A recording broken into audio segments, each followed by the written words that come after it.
بسم اللہ الرحمن الرحیم۔ السلام علیکم ڈاکٹر صاحب، وعلیکم السلام۔ آپ خیر و عافیت سے ہیں؟ الحمدللہ۔ آج کا ہمارا موضوع اسی موضوع سے جڑ جائے گا جو صحابہ کا جہاد اور قتال کی ایک بڑی بحث اور ایک وسیع دائرہ ہے اس پہ گفتگو کا، اور کچھ نشستیں ہم اس پہ کر چکے ہیں۔ آج ایک خاص موضوع ہے، وہ صحابہ نے جو خوارج کے بارے میں ان کے خلاف قتال کیا تھا۔ خوارج کے خلاف قتال، جی۔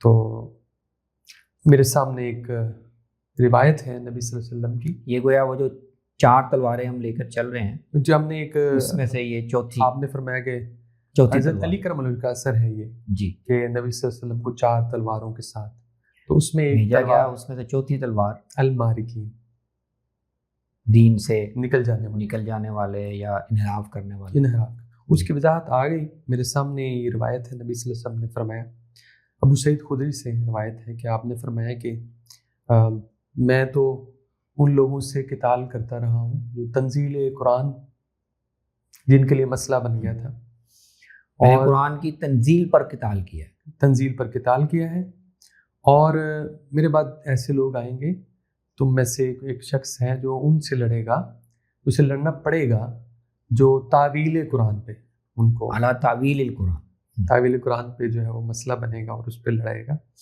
تو کچھ صحابہ نے کہا کہ رسول اللہ، آپ کا اشارہ میری طرف ہے، تو آپ نے فرمایا نہیں، یہ اس کی طرف ہے جو جوتا گانٹ رہا ہے، سیدنا علی رضی اللہ عنہ، سید علی، اشارہ فرما دی۔ تو گویا آپ صلی اللہ علیہ وسلم نے اشارہ فرما دیا کہ ایک گروہ ایسا، سیدنا علی کو ایک قتال، خاص قتال ان کو کرنے کا موقع ملے گا، جی۔ یعنی ان کے دور میں ایسے لوگ پیدا ہوں گے جو، اور آپ نے پھر ان کی کچھ نشانیاں بھی بتائیں۔ میں آپ سے ذرا یہ پوچھنا چاہوں گا کہ خوارج جو ہے، تھوڑا سا ان کا پس منظر بتائیے کہ جی، کون لوگ تھے۔ اور ایک تو یہ بہت اہم بات ہے کہ اس قتال کو، اس گروہ کو صحابہ، سیدنا علی یا تابعین، اور اس طرح ہماری جو فقہی روایت ہے، یہ اس کو اسی طرح ایک کیٹیگری شمار کرتی ہے جس کے خلاف رسول اللہ صلی اللہ علیہ وسلم اور آپ کے صحابہ کو قتال کرنا۔ ایک تو یہ بہت اہم بات، بالکل صحیح، ایک الگ سے کیٹیگری، ایک پوری کیٹیگری ہے۔ جی بالکل صحیح۔ رسول اللہ صلی اللہ علیہ وسلم نے مشرکین عرب کے خلاف قتال کیا، صحابہ نے مرتدین عرب کے خلاف قتال کیا، صحابہ نے فارس اور روم کے خلاف قتال کیا، اور صحابہ نے مسلمانوں کے اندر دین سے نکل جانے والے اور انحراف اختیار کرنے والے ایک گروہ کے خلاف قتال کیا۔ بالکل صحیح، بالکل صحیح۔ ایک طرح سے آپ کہہ سکتے ہیں کہ یہ جیسے مرتدین عرب کے خلاف جو قتال تھا، وہ مسلمانوں کے یا اس امت کے داخلی نظم کو قائم کرنے کے لیے یا اس کو بحال کرنے کے لیے قتال تھا۔ جی بالکل صحیح۔ تو کم از کم اسی نوعیت کا قتال یہ تھا، بالکل صحیح۔ یہ سمجھنا بہت اہم ہے کہ اس قتال کی اتنی خاص اہمیت۔ تو خوارج تو جیسے ہم جانتے ہیں، ابتدا ان کی اس سے ہوئی تھی کہ سیدنا عثمان کی شہادت کے بعد جب ایک فتنے اور انتشار کی کیفیت میں مدینہ منورہ اور حجاز میں سیدنا علی کی بیعت ہو گئی، صحیح، اور لوگوں کے اصرار پر ظاہر ہوئی، لیکن اس پر سارے عالم اسلام میں اس کو کہتے ہیں نا، بیعت تام نہیں ہو سکی۔ ٹھیک ہو گیا، ایک مرکزی علاقے میں لوگوں نے بیعت کر لی، حضرت علی بطور خلیفہ حکمرانی کرنے لگ گئے، لیکن شام کے علاقے میں اور اس طرح عراق کے بعض علاقوں میں وہ بیعت تام نہیں ہوئی۔ جیسے پہلے بیعت کا انعقاد جیسے پہلے تینوں خلیفہ ہوا کہ مدینہ میں ان کی بیعت ہو گئی، خلافت منعقد ہو گئی، اور پھر سارے علاقوں کے عمال بالکل یا تو ان کا تقرر ہو گیا نئے سرے سے، یا ان کی ری اپوائنٹمنٹ ہو گئی، ٹھیک ہو گیا۔ تو یہ جو توثیق ہے کہ ہاں سارے علاقے اب نئے خلیفہ کے وہ نہیں ہو سکی، بالکل ٹھیک ہے، اور وجہ وہی تھی سیدنا عثمان کی انتشار کی کیفیت، بالکل صحیح۔ تو اس میں جب 2 جنگوں کے بعد، ایک جنگ سیدنا علی اور سیدنا طلحہ اور زبیر، سیدہ عائشہ رضی اللہ، ان کے لشکر کے مابین جنگ جمل جس کو کہتے ہیں وہ ہو گئی. پھر سیدنا علی شام کی طرف تشریف کے لے گئے اور صفین کے مقام پر حضرت معاویہ کے اور ان کے لشکر کے ساتھ جنگ ہوئی. تو 2 جنگوں کے بعد اس مرحلے پر پھر مسلمانوں کے اندر یہ خیال پیدا ہوا، کوشش ہوئی کہ جنگ کے بجائے مصالحت سے یہ معاملہ طے کیا جائے. تو سیدنا علی نے اس راستے کو قبول کیا. ہاں، اگر خون ریزی کے بجائے دونوں فریق مل بیٹھیں اور حکم ایک طے کر لیں اور وہ دونوں کا موقف سنیں اور اس کے بعد وہ، تاکہ خون ریزی مسلمانوں کے مابین نہ ہو. تو یہاں سے ان کے لشکر میں ایک گروہ کو اختلاف ہوا اور ان کا بنیادی اشکال یہی تھا کہ شام کے لشکر کے ساتھ قتال کے علاوہ تو اور کوئی راستہ نہیں. بالکل ٹھیک ہے.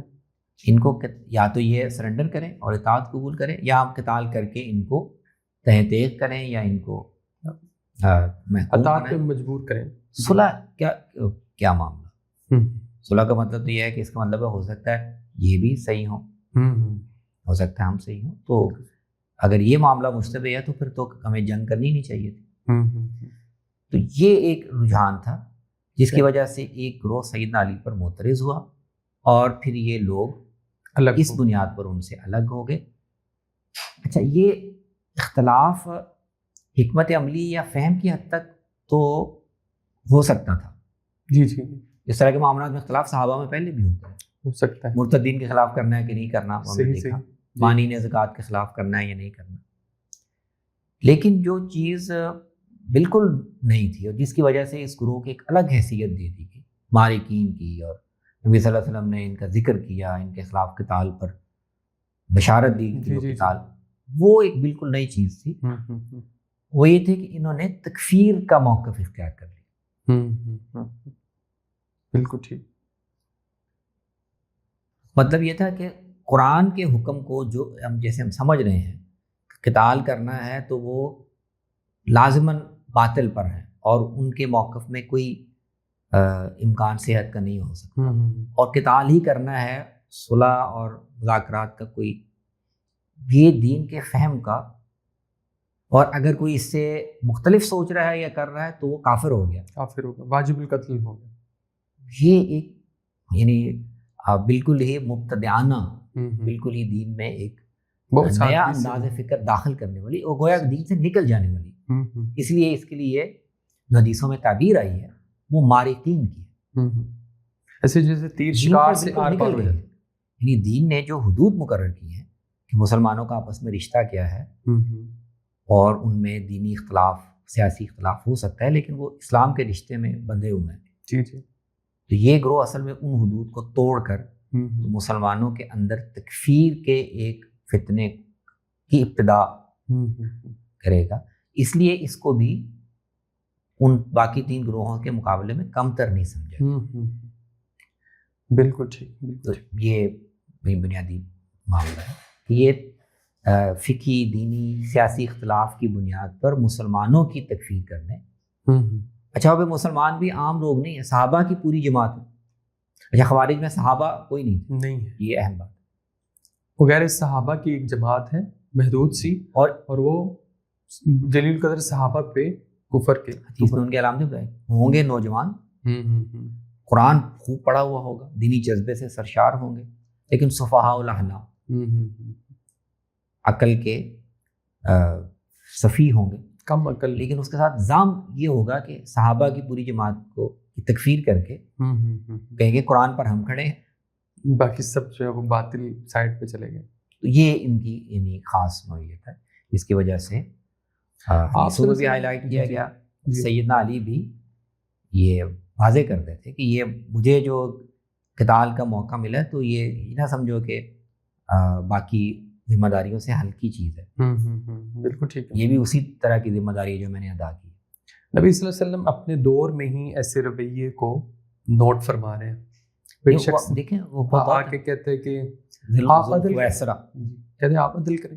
یعنی میں کبھی غور کرتا ہوں کہ گویا اس کے ہاں عدل کا جو سٹینڈرڈ ہے اس میں نبی صلی اللہ علیہ وسلم بھی پورے نہیں اترے. نہیں، وہ تو بعد میں نبی کو جج کر رہا. جی جی عدل تو وہ ہے جو میں سمجھ رہا ہوں، ہاں جی اس پر میں نبی کو جج کر سکتا ہوں. تو پھر بعد میں لوگ کیا کس باغ کی مولے ہیں کہ جس میں وہ دیکھیں ایٹیٹیوڈ وہی ہے. اور آپ نے فرما دیا قرآن تو میں سمجھ رہا ہوں، جی جی اور صحابہ کی یہ پوری جماعت یہ کافر ہو گئی. بالکل صحیح، بالکل صحیح. صحابہ کو سیدنا علی نے ان کے خلاف جہاد کی اور بڑی سختی سے پیش آئے. صحابہ کو اس معاملے میں یکسوئی میں تھوڑا سا وقت لگا. آثار میں ایسے لگتا ہے کہ سیدہ عائشہ جو ہیں وہ تحقیق کروا رہی ہیں کہ یہ جو، اور آپ نے بھی فرمایا تھا کہ بھئی عمل دیکھو گے تو تمہارے عمل ان کے سامنے ہیچ لگیں گے جی ان کے عمل کے مقابلے میں. تو تھوڑا سا وقت لگا صحابہ کو اس معاملے میں. جی اسی وجہ سے لگا یہ ان کے. یہاں بھی یعنی معاملہ اشتباہ کا تھا. ٹھیک ہے، یعنی جیسے نا مانین زکوٰۃ وہ اسلام سے خارج نہیں ہوئے، ٹھیک ہے، لیکن وہ جو شرط عائد کی گئی تھی کہ تم نے اسلام میں اصل میں داخل اس شرط پہ ہو رہے ہو، تمہیں مسلمان مانا جا رہا ہے کہ تم نے مدینہ نماز قائم کرنی ہے اور مدینہ کی ریاست کی اطاعت قبول کرتے ہوئے اپنے علاقے کی باقی ماندہ زکوٰۃ یہاں، ٹھیک ہے، وہ اس سے انحراف کر رہے تھے. تو اشتباہ ہو گیا نا. بالکل. اب یہ لوگ بھی اشتباہ کی مسلمان تو ہیں، مسلمان ہیں، قرآن پڑھ رہے ہیں، نمازیں پڑھ رہے ہیں، ظاہر ایک اشکال یا اعتراض کی بنیاد پر الگ ہونا. بالکل اشتباہ پیدا ہونا. اس لیے جیسے ان کی تکفیر نہیں کی گئی، یعنی ٹیکنیکل تکفیر مانین زکوٰۃ کی نہیں کی گئی. بالکل ٹھیک ہے. جنگ کی گئی اور ان کے لیے ان کے سامنے جو شرائط رکھی گئی وہ یہی تھی کہ واپس اس کو قبول کر لو، لیکن ان کو اس طرح غیر مسلم دائرہ اسلام سے خارج نہیں کہا گیا. تو خوارج کو بھی جی حضرت علی نے دائرہ اسلام سے خارج نہیں قرار دیا. سیدنا علی کا آپ نے نام لیا تو ان کی پالیسی ان کے بارے میں آپ نے کیا اختیار کی؟ انہوں نے دو اہتمام کیے. ایک تو یہ کہ ظاہر وہ الگ ہونے میں ان کو اور پھر منظم ہو کر مسلمانوں کے خلاف کارروائیاں کرنے میں ان کو بھی تھوڑا سا ٹائم لگا. ٹھیک ہے، بالکل صحیح. اپنے جنگ جمل سے فارغ ہوئے، 6 تو کل سال بالکل ملے. جنگ جمل سے فارغ ہوئے، صفین سے فارغ ہوئے، اور اس کے بعد پھر اتنے میں خوارج منظم ہو گئے تھے. تو نہروان کا مارکا پھر ان کے خلاف لڑنا پڑا. تو مارکا لڑنے سے پہلے حضرت علی نے ان کے جو بھی اعتراضات تھے، بلکہ ایک نہروان کے مارکے سے پہلے تو وہ باقاعدہ عبداللہ بن عباس کو ان کے پاس بھیجا، ان کے کہنے پر کہ مجھے ایک دفعہ موقع دیں، کہ یہ یعنی مخلص لوگ ہیں، بدنیتی سے الگ نہیں ہوئے. ان کے ذہن میں ایک چیز اٹک گئی ہے تو میں ان کو سمجھانے کی کوشش کرتا ہوں. ٹھیک ہے. تو وہ حضرت علی نے ان کو کہا کہ ٹھیک ہے کوشش کرو، اور وہ گئے اور ان کے سمجھانے سے ان میں سے کافی بڑی تعداد، جو ان کے بڑے مشہور اعتراض تھے جی کہ ہم نے ان کے ساتھ جنگ کرنی تھی، تو جنگ تو کافروں کے خلاف ہوتی ہے، تو ہم نے اس کے برعکس معاملہ کیوں کیا. ان الحکم الا للہ جو ہے، یہ بھی وہ عبداللہ بن عباس نے ان کے ساتھ 2-3 وہ دلچسپ مکالمہ معارضہ کیا کہ یہ قرآن کے حکموں کو اگر تم اس طرح اپلائی کر رہے ہو مسلمانوں پر، کافروں والے، تو دیکھو اس کا نتیجہ کیا نکل. بالکل ٹھیک. مثلاً بڑی انہوں نے وہ 2-3 چیزیں ہیں، لیکن انہوں نے کہا کہ مثلاً کیا جنگ جمل میں اگر یہ کافر تھے تو جنگ جمل میں حضرت عائشہ کو شکست ہوئی، تو کیا اس کے بعد ان کو باندی بنایا جا سکتا تھا؟ قرآن تو کہہ رہا ہے کہ جنگ ہوئے تو ان کو بنا سکتے ہو. کہا تم اپنی ماں کو باندی بنا سکتے ہو؟ انہوں نے کہا نہیں. اس کا مطلب یہ کہ تمہاری ریزننگ غلط ہے. بہت اچھا. اس طرح کے اور کچھ معارضے انہوں نے کیے، تو اس میں کافی بڑی تعداد میں لوگ، اس کا فائدہ ہوا کافی بڑی تعداد. 8,000 تھے تو 2,000 رہ گئے. 2,000 رہ گئے. وہ جب نہیں باز آئے تو بھی اس کے پہلے بعض مراحل میں حضرت علی نے جو پالیسی ان کو بیان دی تھی وہ یہ تھی کہ بھائی تم جو مرضی کہتے رہو، کافر کہتے ہو ہمیں کہتے رہو، لیکن ہم تم سے تعارض نہیں کریں گے. اور بلکہ ایک مشہور جو ان کا اثر ہے اس میں انہوں نے کہا کہ تم سمجھتے ہو کہ ہم نے غلط کیا، تم ہمیں کافر سمجھتے ہو، جو بھی تمہارا تم جانو، اور لیکن ہم تمہیں مسلمانوں جیسے حقوق ہی دیں گے، تمہارے ساتھ جمعے پڑھو، ہم نہیں روکیں گے، ہمارے ساتھ جہاد پہ جانا چاہو آؤ، اور ہم تمہیں ویسے ہی حصہ دیں گے جیسے مسلمانوں کو حصہ دیتے ہیں۔ صحیح۔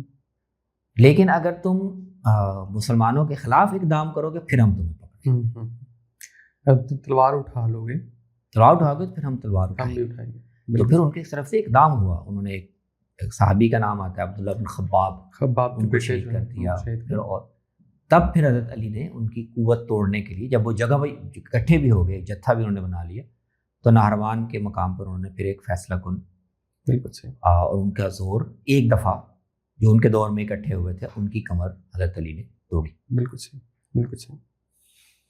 اچھا، یہ جو خوارج کی نشانیاں روایتوں میں آتی ہیں، کچھ خاص نشانیاں جو سر منڈے ہوں گے اور اس طرح کی، یہ نشانیاں تو میرے خیال سے انہی لوگوں کے لیے تھی جو نبی صلی اللہ علیہ وسلم کے دور میں تھے، کیونکہ یہ رویہ میں اصل میں سوال پوچھنا یہ چاہ رہا ہوں کہ یہ رویہ تو میرے خیال سے قیامت تک رہے گا ہماری تاریخ میں۔ اور جی یعنی ایک ہے کہ ایک خاص گروہ جو اب پیدا ہوگا اور جس کو حضرت علی کی قیادت میں صحابہ جن کا کلا کما کریں گے، وہ تو ظاہر ہے ایک خاص گروہ کی بات ہے، اسی کی کچھ نشانیاں ہیں، یعنی ظاہری نشانیاں، بالکل ٹھیک۔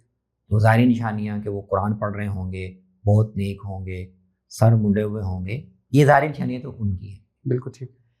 لیکن اصل میں ان کے خلاف قتال تو اس وجہ سے نہیں ہو رہا، جی قتال تو ہو رہا ہے ان کی تکفیری، ان کے اس رویے، وہ رویہ آگے مختلف گروہوں میں پیدا ہو سکتا ہے، جن کی ظاہری نشانیاں ہو سکتا ہے یہ نہ ہو۔ بالکل صحیح۔ تو ظاہری نشانیاں وہ نہیں ہوں گی، لیکن اگر رویہ وہی ہے تو جو وعید اس پر ہے، جو حکم اس کا ہے، وہ پھر ظاہر ہے آگے بھی گویا اس پوزیشن پہ کوئی ایک شخص یا ایک گروہ کھڑا ہو جاتا ہے، اگرچہ وہ خود بہت متقی ہے، نیک ہے، لیکن وہ لوگوں کے فیصلے شروع کر دے کرنا اور تکفیر کی ایک جو ہے وہ روایت ڈیولپ کر دے، تو اس کی خدا کے نزدیک اس کی نیکی کو کوئی ویلیو حاصل نہیں ہے، یہ ہم کہہ سکتے ہیں۔ جی ہمارے ان کے ظاہری عمل کو اللہ تو قلب سلیم چاہیے، جی اور قلب سلیم میں ہمبلنس ہے، مسلمانوں کی ہمدردی ہے، صحیح، اور اختلاف جہاں ہو اور فہم کے اختلاف کی گنجائش ہو، اس میں خدا نہ بننے کا رویہ اللہ اصل میں یہ دیکھ رہا ہے۔ بالکل صحیح۔ صحابہ کے بعد یعنی سیدنا علی کے بعد حضرت معاویہ کو بھی ان کے خلاف جو ہے وہ اقدام کرنے پڑے، تو یہ کب تک تاریخی طور پہ ان کا وجود رہا، پھر اس کے بعد یہ ختم ہو گیا؟ اصل میں دیکھیں خوارج تو ہم ایک عمومی عنوان دے دیتے ہیں، ان میں کئی گروہ تھے، اچھا، جو پھر اپنے مقام کے لحاظ سے یا اپنے کسی لیڈر کے نام سے وہ موسوم ہو جاتے، مطلب صحابہ کے دور میں عام طور پر حرورا کے مقام پر تو ان کو حروریہ کہا جاتا ہے۔ ٹھیک۔ خوارج تو ان کی پوزیشن ہے، ٹھیک ہے، یعنی بغاوت کرنے والے، ٹھیک ہے، لیکن یہ گروہ مختلف تھے۔ صحیح۔ حرورا کے مقام پہ وہ اچھا نجدہ حروری ایک، تو وہ نجدی اس نسبت سے نجدی نجدہ بھی نام پر، ہاں جی۔ اچھا، کئی آپ کو مختلف نافع بن ازرق ایک خارجی تھا، تو ازارقہ کا آپ کو اچھا ذکر ملتا ہے، ان کے لیڈر کے اعتبار سے، تو کبھی لیڈر کے نام سے، کبھی کسی مقام پر جمع ہو گئے اس عنوان سے، تو یہ گروہ بڑی تعداد میں مختلف چھوٹے بڑے پیدا ہوتے رہے ہیں۔ اچھا، ٹھیک ہے۔ اور عمومی عنوان ان کا خوارج کا رکھا جاتا ہے، لیکن ان کی جو کلامی پوزیشن ہے وہ بھی ضروری نہیں کہ وہ سارے وہ مکفرین ضروری نہیں کہ وہ ہوں، ٹھیک ہے، کچھ مکفرین تھے، کچھ تکفیر نہیں کرتے تھے۔ اچھا، مثلا ان کی کلامی رجحانات میں بڑے بھی تھے کہ عام مسلمانوں کی بھی، حکمرانوں کی خاص طور پہ تکفیر کرتے تھے کہ یہ خلاف شریعت، اور عام مسلمانوں کی تکفیر کرتے تھے کہ یہ ان کافر حکمرانوں کی اطاعت کرتے ہیں۔ تو یہ ایک بہت ہی ایکسٹریم پوزیشن تھی۔ بالکل ٹھیک۔ تو بہت سے گروہ اس طرح کے تھے، بہت سے ایسے تھے جو تکفیر حکمرانوں کی کرتے ہوں گے، عام لوگوں کی نہیں کرتے ہوں گے۔ کئی ایسے بھی تھے جو حکمرانوں کی بھی اس طرح تکفیر نہیں کرتے، لیکن کہتے تھے کہ یہ ظالم ہے، خلاف شریعت، تو ان کی اطاعت ہم پر واجب نہیں ہے، اور ان کو ہٹا کر عدل کا نظام قائم کرنا یہ ہماری ذمہ داری ہے۔ تو اس طرح کے گروہ بھی تھے. بالکل صحیح. تو کلامی پوزیشن مختلف رہی ہے، لیکن یہ بغاوت کرنے والے مختلف گروہ یہ کافی عرصہ تک چلتے رہے ہیں، لیکن ان سب کو عمومی عنوان خوارج کا بالکل دیا گیا تھا. ان میں سے پھر بعض گروہ آہستہ آہستہ یہ ایکسٹریم پوزیشنیں چھوڑ کر وہ اس حد تک رہ گئے کہ جو ظالم جابر حکمران ہے خلاف رشید حکمران، ان کے خلاف خروج کرنا جائز ہے. اہل سنت نے عمومی طور پر یہ موقف اختیار کر لیا تھا یہ سارا کچھ انتشار دیکھنے کے بعد کہ نہیں، ظالم حکمرانوں کے خلاف خروج کرنا جائز نہیں ہے. بالکل ٹھیک، بالکل صحیح. تو پھر آخر میں آ کے کچھ گروہ ایسے رہ گئے جن کا اختلاف صرف اس حد تک رہ گیا کہ ظالم حکمرانوں کے خلاف خروج کرنا جائز ہے یا نہیں. باقی ان کے کوئی بہت زیادہ کلامی اختلافات یا فقہی اختلافات نہیں رہے، اس میں وہ قریبی مین اسٹریم کے آ گئے. تو اس میں سے ایک گروہ آپ کو عمان میں عبادیہ کا آج بھی بالکل صحیح، وہ تکفیری نہیں ہے، یہ نہیں ہے، ان کا اس طرح کی ایکسٹریم پوزیشنز نہیں ہے، لیکن اس طرح کے ایک آدھ نقطے کی حد تک ان کا فرق ہے. بالکل صحیح. تو یہ اس کی ایک عمومی آپ کے سامنے. بالکل صحیح. آخری میں ایک سوال پوچھنا چاہوں گا کہ یہ رویہ پیدا کیوں کر ہوتا ہے؟ کیا یہ کوئی طبعی رجحان ہے، استدلال کی سادگی ہے، ایک غلوف ہے، ایک انتہا پسندی کا وجہ ہے؟ کیا غلوف وجہ؟ حدیث میں جو کہا ہے نا کہ احداث الاسنان صفحاء الاحلام. اچھا جی جی، ان دو چیزیں جمع ہو جاتی ہیں، ایک دینی جوش، صحیح صحیح، وہ احداث الاسنان ہے، صحیح، اور عقل کی اور دینی فہم کی کمی صفحاء الاحلام. صحیح. تو اصل میں تو طبیعت کا مسئلہ ہے جی، طبیعت میں جوش ہے، غلو ہے، اور دین کا فہم اتنا ہے نہیں جو اس طبیعت کے غلوف کو کنٹرول کرے. دو چیزیں مل جاتی ہیں تو مذہبی انتہا پسندی پیدا ہو جاتی ہے. بالکل صحیح. بڑی خوبصورت گفتگو آج بھی رہی. خوارج کے خلاف صحابہ کا قتال، سیدنا علی رضی اللہ تعالیٰ کی پوزیشن، آپ نے کیا پالیسی اختیار کی تھی. بڑی خوبصورت گفتگو رہی ہے. انشاءاللہ اہل علم کے لیے بڑی اہم باتیں ان کے سامنے آئیں گی. شکریہ آپ کا، انشاءاللہ آپ تشریف لائے، آپ کی آمد کا بہت شکریہ. انشاءاللہ آپ کو دوبارہ تکلیف دیں گے. السلام علیکم. وعلیکم السلام.